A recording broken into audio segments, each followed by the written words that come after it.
What's up, family? Gerald the Bossman here.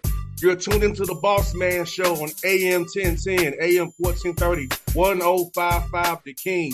Let the King out at 105theking.com and the Bossman Show at bossmanshow.com. Hit me up on Instagram, The Bossman Show, Twitter at Bossman Show, and Facebook, Bossman Show. It's the Bossman on your radio. Listen to the Bossman Show with your host, JR, Saturdays at 9 a.m. right here on AM 1010, The King. BS3 Network, changing the way you watch TV. Yes, BS3 Network, changing the way you watch TV, covering content and hot topics from A to Z, sports, music, society and culture, movie reviews, you name it, we have it. Check it out on bs3network.com or check us out on Roku, BS3 TV on Roku, as well as check out your favorite podcast on all podcast platforms or Spreaker.com/BS3 Network. You are now tuned to BS3 Network.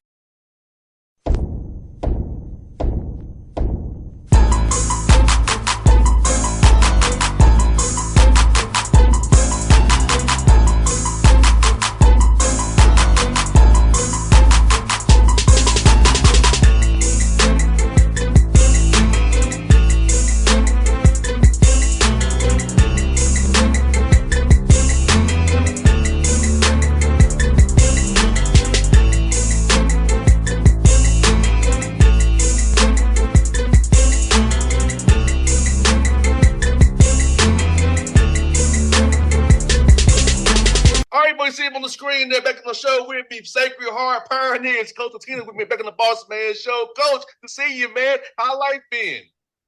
Life has been great. It's great to be back with you, and we're excited for another year. It's always a blessing when you have another year to coach. There's a timer on all of us, and we're thankful that ours just continue to tick. Now, Coach, last time we talked, man, you went from the NEC over to the MAC now. So how is it being recruiting for MAC talent, per se, for guys that you view as MAC players versus being in NEC? That's a good question. So, we've definitely seen a difference in recruitment. The players that we can get involved with now are definitely a level higher. Now, with that said, they need to be because the league is better. But certainly, once we got into the league, I do think certain players, especially in the Northeast, that would not have considered us are now strongly considering us. I think we're a more viable option. We're a viable option for more players. So, so the league was super important. It's a really basketball rich tradition. There's a lot of rich tradition in basketball here. Some really, good programs and coaches through the years. So we're trying to, right now, our first year in the league, we're trying to sell like, hey, come here and play against these teams that have had a lot of tradition. And we're hoping that pivots to like, hey, come play for us because we're the team that is carrying, the flag for the league. So we're not quite there yet, but we're hopefully this year, last year was a step in the right direction. And this year, hopefully, we can really establish ourselves as one of the teams to beat. So that's the plan. That's where we're kind of predicted in the preseason. And, the other thing that came with us going into the MAC was, I think our commitment level as an institution, certainly as an athletic department, but even as an institution, has greatly increased. And I think when we were making that decision to go to the MAC, and we have great leadership here, my only message was, if we do this, we need to know what we're getting ourselves into and what it's going to take to be competitive in this league. It's every league that you climb, the resources and the commitment has to match that league if you want to be good. You have to at least match what other teams are doing, if not surpass it. I mean, if you look at the best programs, in basketball or even football, they don't spend around the same as the other schools. They commit more. I mean, Ohio State football is great because there's great tradition, but their commitment level is at a higher level. Alabama's commitment level in football is at a higher level. Well, basketball is the same thing. There's a reason that Kansas and North Carolina and Duke and UConn are great for a sustained period of time. They have great tradition, but they have the infrastructure and the resources and commitment dedicated to being good. And then when you get the right coach in place, like those programs have, they prosper. So we have really, with our move to the MAC, our commitment level has matched that. And I think that's one of the reasons why we've been able to make this transition fairly seamlessly. Now, listen, this is a very humbling business. So, right now, people are saying a lot of good things about us, and some people are picking us to win the league, but most everybody has us in the top three, and so nothing's an automatic, and you can't take anything for granted, but we have the things in place right now. So now we have to perform. We have to coach them well. Our players have to play well, but we do think we have the commitment, the resources, and the talent to be a factor. But you have to get a little lucky too.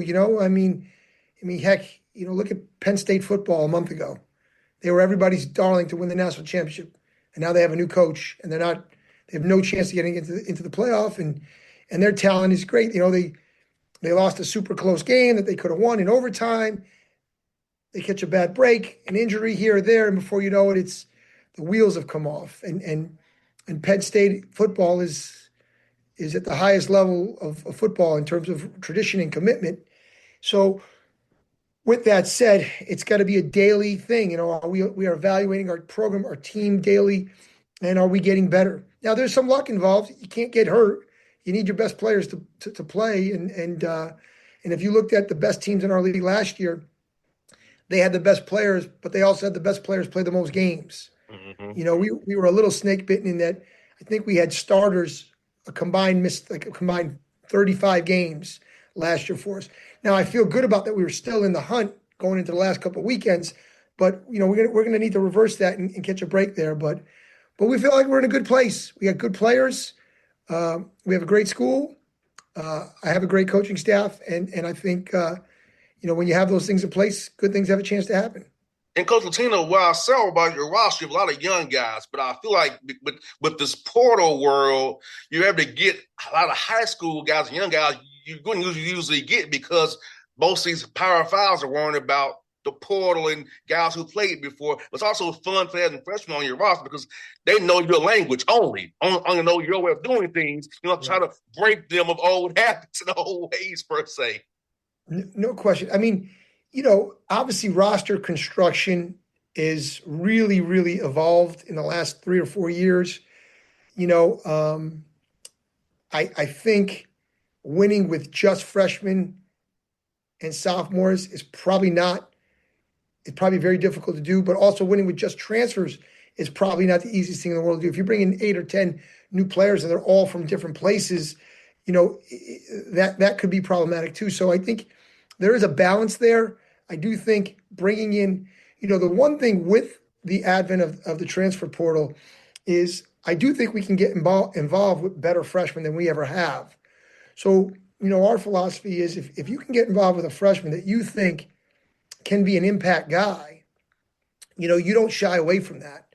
But the biggest difference now more than ever is it's not whether you want guys anymore. It's what are you willing to spend for a certain guy? There's a lot of players I'd love to have, but at what price? We're managing, a cap, so to speak. Every school has their own cap.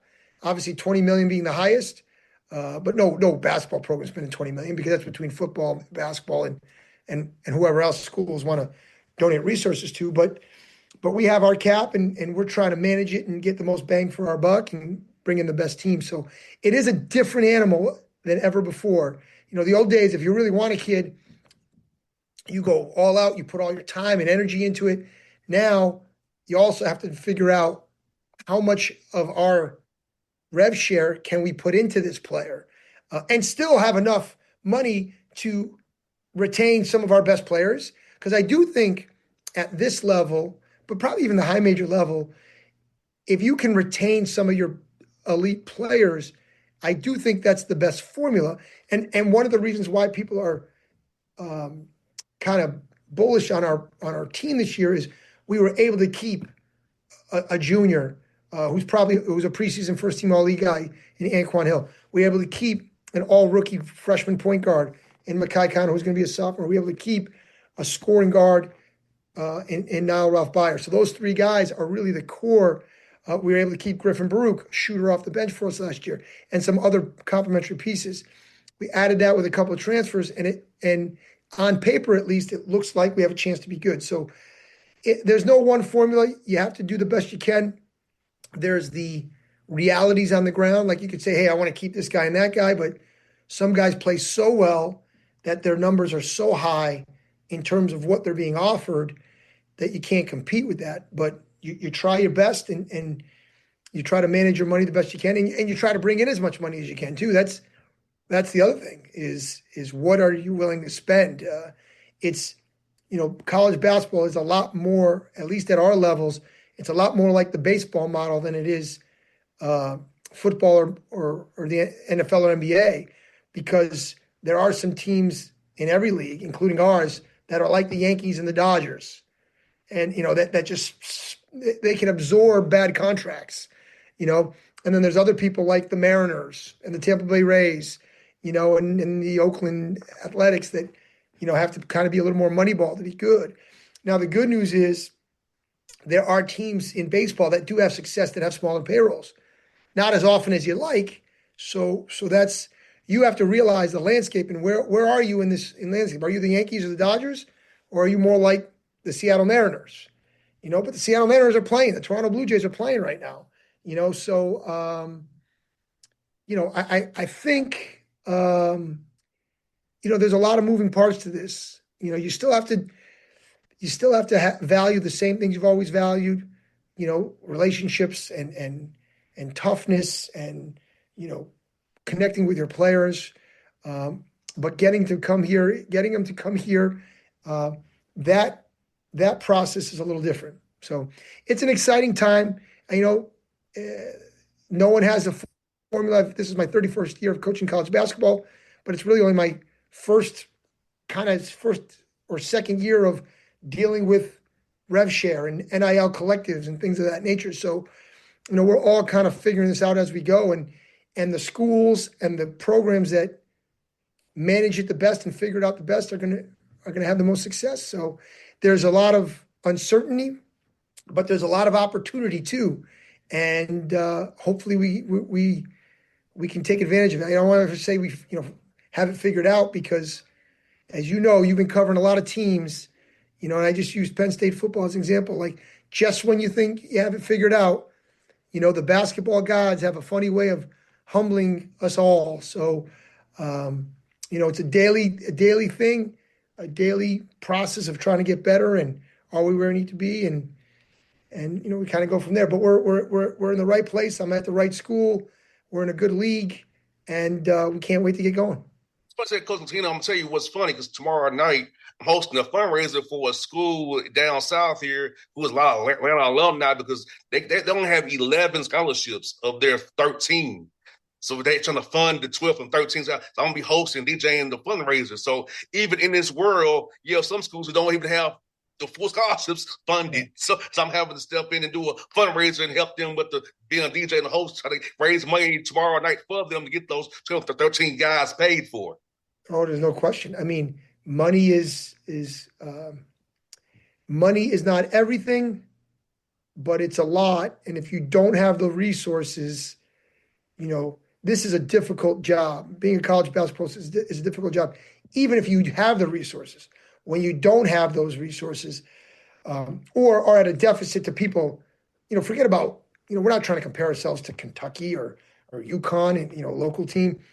They're local but big time program, but even in our league, we have to keep figuring out, like, where are we, in relation to the rest of our league, and that's what you have to manage, and again, keep trying to push the standard and keep educating our people, and again, I'm blessed. I'm at a place that's at Sacred Heart University that's thriving.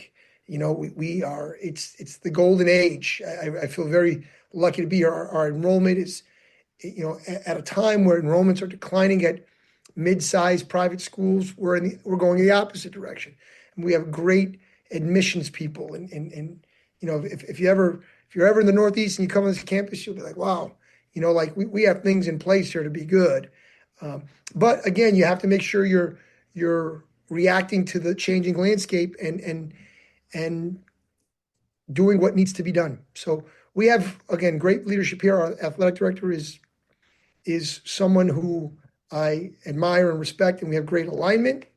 And I think that alignment kind of permeates throughout the whole university, and that's why I think we have a chance to be good this year and going forward. So really excited about what we got going. I hear that. I'm gonna ask you about this for your young men off the court with strength training, staying in shape, being in excellent shape for you to be able to go through March. Also, getting them to learn about their sleep and rest and recovery, there, rehab, because I feel like sometimes young men don't understand how important that nutrition, weights, running, and that shape and hydration is to being successful and staying healthy from November, hopefully through a good run in March. Well, that all ties into exactly like how committed is your school, like what are they willing to spend for athletic training, for strength and conditioning. We have our own designated strength and conditioning coach who travels with us every game, so he's monitoring a lot of that. Our athletic trainer, is with us every practice, every game. Like those are things that we have in place. So, we're constantly trying to educate our guys. We have a saying like, what are you willing to sacrifice that other people aren't? And that's throughout that. What social things are you willing to sacrifice to get more sleep? I heard a podcast a few months ago that they said sleep is the best performance enhancing drug you'll ever use. So when you're in deficit of sleep, you're not going to perform as well. When you're not as hydrated, when your nutrition is lacking. Now these are young guys, so they can absorb some of these things and maybe not be optimal, but they're not. That doesn't mean just because they can be a productive player, we want them to be the best they can be, so we're the best we can be. So those are things we talk about. Young kids, they want to do what they want to do, but we always talk about like, what are you willing to sacrifice that other people aren't? Are you willing to change your diet? Are you willing to change your sleep habits? And then it's a constant reminder, not only from our coaching staff, but from our athletic training, department, from our strength and conditioning people. Like, and are you as strong as you want to be? Shoot, I remember when I was playing in college, like in the '90s, in the early '90s, like lifting was kind of an optional thing. Like you can't be weak and be a good player. Now you might not be, strapping 500 pounds on your back and squatting, like a running back in football, but you have to be able to, there used to be a saying in the 80s and 90s, like you didn't have to be strong, but you have to play strong. Oh, yes. Right. But I think that's changed. I think you have to play strong, but it's hard to play strong now if you're not strong. The days of being a stick figure and thriving. I mean, there's only a few unicorns like that out there that can be good.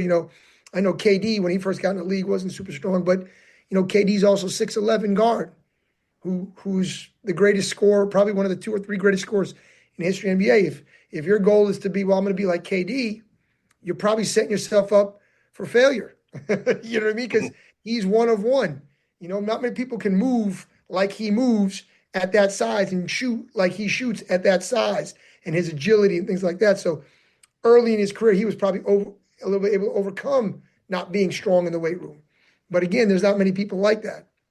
Now when you look at the new players coming up, I mean, these guys are built like they're built different. They're built different, and that's why they're great. But so that's what we talk about. We talk about those things all the time, and trying to get an edge on your opponent, whether it's in nutrition or strength conditioning or preparation, the mental preparation. Are you a student of the game? How much film are you watching of yourself? Are you only watching film when the coaches are watching it with you, or are you watching on your own? So those are all part of being a great player and having a great program. So, and a little of that starts in recruiting. Like you want to recruit guys that want to be great, not that are just happy with being at a certain level and making a certain amount of money. Like how much do you want to be great? even, at every level, even in the NBA, like, the guys that make the most money aren't always the best player, and they certainly aren't always the guys that have the longest careers. Now, again, there's a little luck involved about staying healthy, but it's who's committed. There's a reason LeBron has been a great player for 20 plus years. I mean, this guy, everything he does, is with the idea of how am I going to be the best player I'm going to be physically, emotionally, mentally. Kobe was like that. You look at the great players, there's a reason the players that are great for long periods of time, they have the good fortune of staying healthy. That's one, but they've also, their commitment level is of the highest order.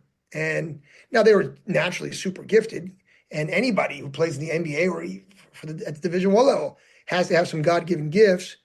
But to sustain that, now it's going to take a lot of sacrifice and commitment, and a lot of people aren't willing to do that. Most people aren't.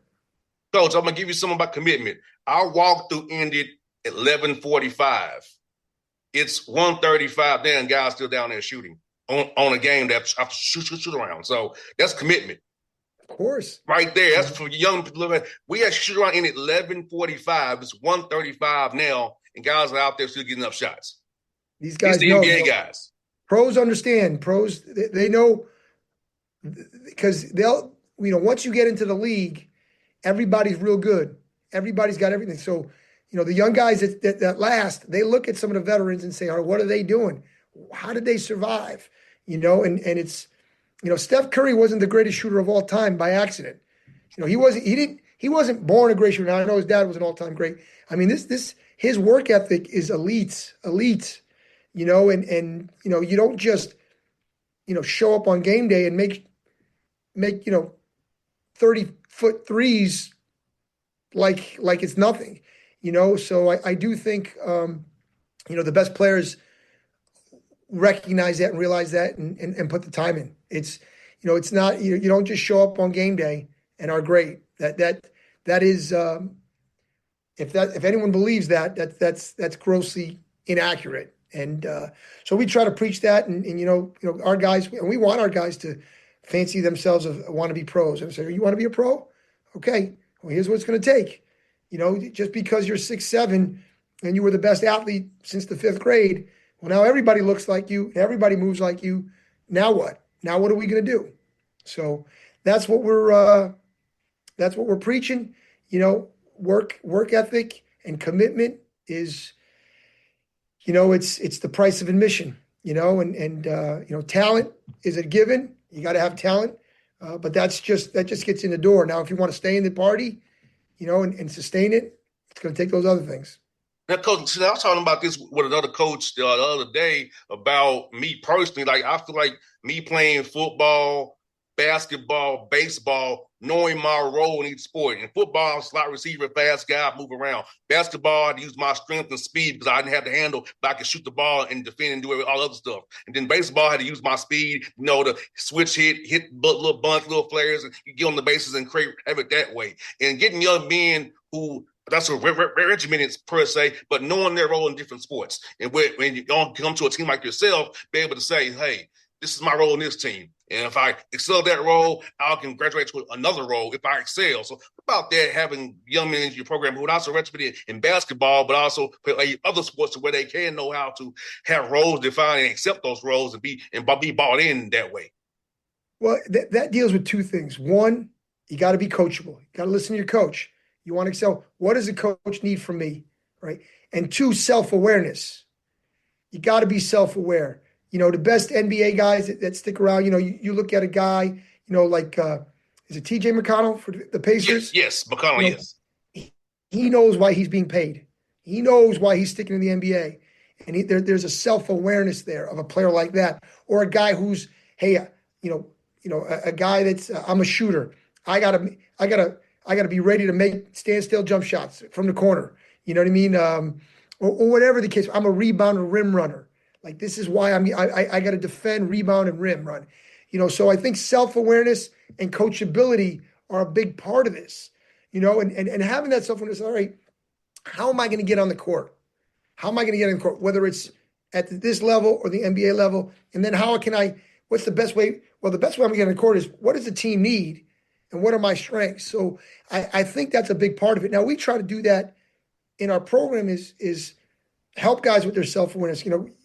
We film every practice, we stat every practice and say, okay, Roy Williams had a great line, a guy who thinks he's a shooter. And if a guy's shooting a bad percentage from three, he used to say two things. One, he would say, son, you're either a bad shooter good shooter taking bad shots, or you're a bad shooter. Because good shooters don't shoot this percentage. And so then you have to figure out, am I not as good a shooter as I think, or am I just taking bad shots? So I do think there's that little 2-second story is self-awareness. What am I good at? Why am I here? Why did I get a scholarship to Division I scholarship or get paid or all above? Same thing in India. Why did I get drafted, or why was I a free agent pickup? What do the Atlanta Hawks, your team, what do they need from me right now? And how can I get onto the court so I can stay on the court, help us win? And if I help us win, that helps me get another contract. You know what I mean? Because at the end of the day, like, you could put up numbers, but if you're helping your team lose, like, people are paying people to help them win, not to help them lose. So I think that's part of it, and some of it is in statistics. Some of it is intangible. Some of it is, hey, there was a player who played at UConn years ago, Kevin Ollie, who I think stayed in the NBA for 10 or 12 years. And he kept latching on, and I know Kevin, he was head coach at UConn for a bit too, and he might be coaching in the G League now or assistant or whatever he's doing, but he lasted in the league because he was such a professional. Mm-hmm. He was a great model for the young stars. Like, hey, look at this guy. He's on time. He works. He's coachable. He's this. Now, he was a great player. Don't get me wrong. I mean, he had elite talent, but it was all those other things that made him a 10-year NBA player. And there were probably players with significantly more ability that couldn't last for more than their rookie contract, because Kevin had an incredible self-awareness of, how am I going to stay in the league? What does this organization need from me?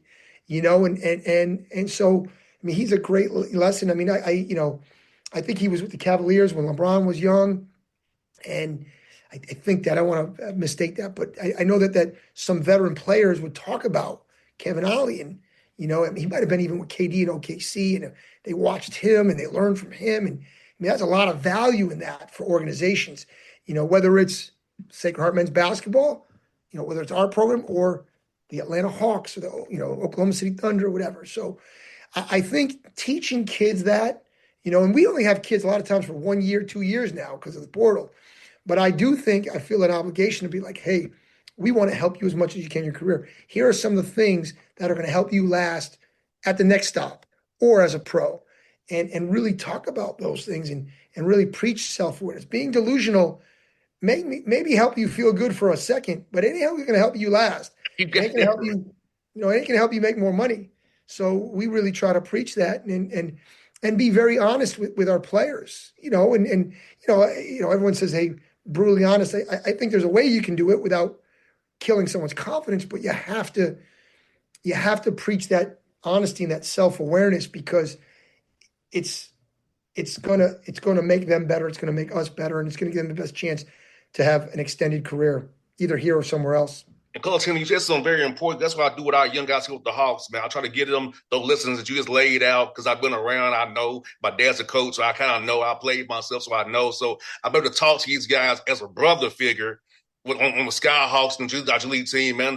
Those on the Hawks who are not playing, and give them kind of those little nuggets to say, hey, copy this guy. Let's see what they're doing. It's how you do it. So I want them to get down and flip this offense. I'm just like working and getting better. You want to be better every day. Be an everyday guy. And then when Quinn Snyder calls on you, then you go out there and show him what you can do and earn more minutes. Well, there's no doubt about it. One of the things that I think the best pros do, and I was fortunate to watch the Boston Celtics practice. I went to Brandeis University in Waltham, and in my 4 years, that was the Celtics practice facility. Where we practice is where they practiced. And I saw a lot of veterans that weren't maybe out of the rotation. And these guys would put in extra work, and they were making sure they stayed in shape, because, an 82-game schedule, in college, you can stay in shape just because you practice all the time.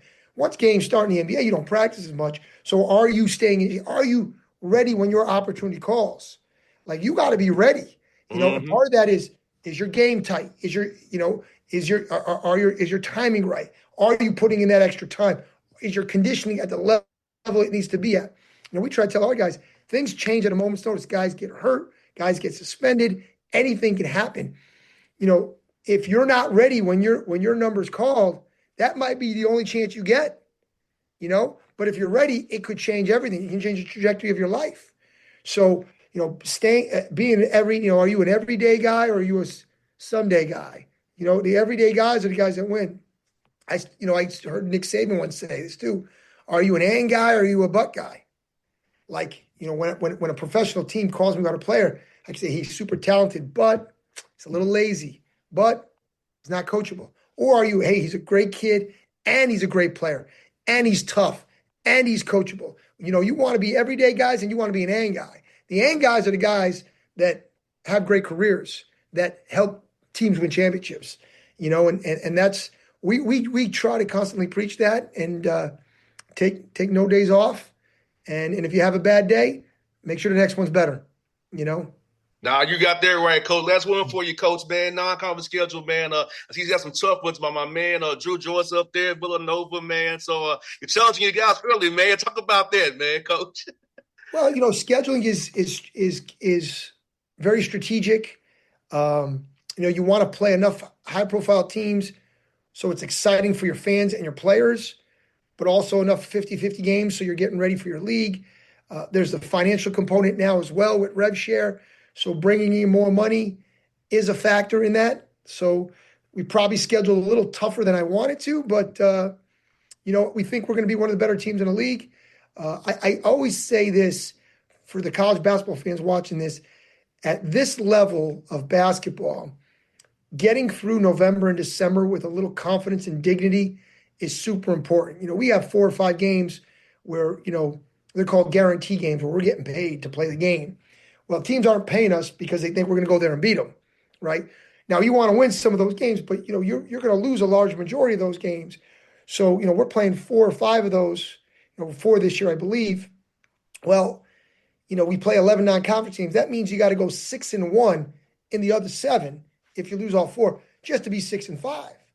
So sometimes I think it's very key that you schedule, you know, a good schedule. There's the financial realities of it now. But really, I think at this level, and I've been, you know, this is my 13th year here, is getting to conference play with some dignity and some confidence and, you know, really having a proper perspective. You know, because at the high major level, you know, they're buying 8 or 9 games. So sometimes they can have a good record and there could be some, I think at both levels, there can be some false hope or false despair. You know, like if we're sitting at 5-6, well, that means we still went 5-2 against teams our level. That's pretty good. That's 10-4. That's 15-6. That's 20-8. It's a pretty good year, right? But you're under 500. So everyone's like, what's wrong? You guys were supposed to be one of the best teams in the league. Well, we went to Villanova. We went to Duquesne. You know, we went to Towson, who's the Colonial Conference favorite. You know, we went to Penn State. I mean, those are hard games. You know, and you want to win some of those, but you know, so I think that perspective, I think the biggest key, and it's, and if you talk to any successful person, is you can't focus on those wins and losses early. Now, ultimately, you're going to be judged by your wins and losses, but are we playing how we want to play? Are we playing the right way? Are we playing in a fashion that we think can be successful in our league? I think that's got to be the focus. Now, if you're piling up losses, which is very possible with our schedule, now you have to have a little bit of psychology. Are we keeping our guys confident? Are we still making sure that they understand what it's going to take to win the MAC conference? Because Villanova and Penn State would win the MAC conference. You know, we weren't built to be as good as Villanova or as good as Penn State, but they are great tests because we want to play Villanova or Penn State at some point in the NCAA tournament. Mm-hmm. So it's good to get a little feel for that, a little taste of like, all right, guys, you want to win the league and you're lucky enough to get the NCAA tournament. Well, that's what it's going to look like when you get there. So, but you got to get there, you know. So I think that's the whole part, you know, the whole philosophy behind the schedule. There's a lot of moving parts. Money is as big a part as ever, but also creating some excitement. And, you know, because here's the thing, whatever level you're at, every player on your team either thinks they're a higher level or wants to be a higher level. Well, now you get a chance. Villanova is one of the, great programs in the country.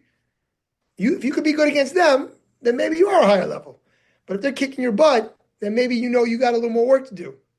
No doubt, Coach. To be back, because at Tennessee State, I remember it was 4-11, 3-12, and 5-10 in OVC play. So trust me, we had that talk locker room about this is about helping to pay bills, and it's about we're going to stodge ourselves. And our main thing is winning on 3 or 4 days in Nashville, the OVC tournament. Don't worry about getting destroyed by Tennessee and other people. So I remember those talks the coach I had with us. There's no question, So, now again, you want to win as many games as you can because you want to have a successful season. Because the reality is, we're not going to get an at-large bid. We have to win those 3 or 4 games in March. But you also want to, talk about the journey too. Like, we tell our guys all the time, we don't obviously going to the NCAA tournament is our goal, but we're not going to know that goal until after the championship game is over. So, are we making sure we're getting the most out of this journey that we can? Are we growing the most we can as people? Because they are still young people. Are you, it's there's a little bit of a dance to this thing. When you dance, you're not just trying to get to the end of the dance, right? You want to enjoy the dance or a song. The best songs aren't the ones that end quickly. They're the ones that, you're enjoying the whole thing. So there's a little bit of that too. So you want to give them perspective, sometimes, and we have a veteran team, so we have to be careful of this. If we're just so singly focused on the end of the year, well, the end of the year is coming. It's going to be here. It's going to happen. Let's make sure we're doing all the things we do so that we're ready for that end of the year and that we're enjoying the dance. Because again, what is this all about here? What is it? If we're not enjoying the dance, then why are we dancing? 100%. Why are we could do something way easier than this, So that's what we're trying to preach. I'm speaking in a lot of generalities. Doing a great job, Coach. Hey, people need to hear this. It's great. Yeah, but I'm excited. I'm so blessed.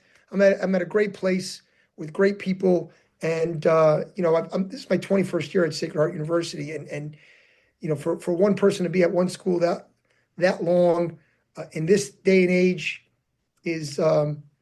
I think it's a testament to what a great place I'm at. And that's something that I will never take for granted, that I will tell everybody who will listen, I'm at a great place. And I'm so blessed and I'm so grateful for it. And I hope that I can give them a championship that this wonderful place deserves. Coach, I won't make this 2 years again no more, Coach. That's on me. Yeah. It won't be 2 more years, Coach. Well, here's the hope. JR, that come March, and you're saying, all right, let's talk to some teams that are in the NCAA tournament. So let's hope it's about 5 months, and then we're meeting again about our first round matchup. That would make me very, very happy. Coach, Coach, I promise you, it won't be 2 years again. I promise you, Coach. That's on me. It won't happen again, Coach. I appreciate you very much.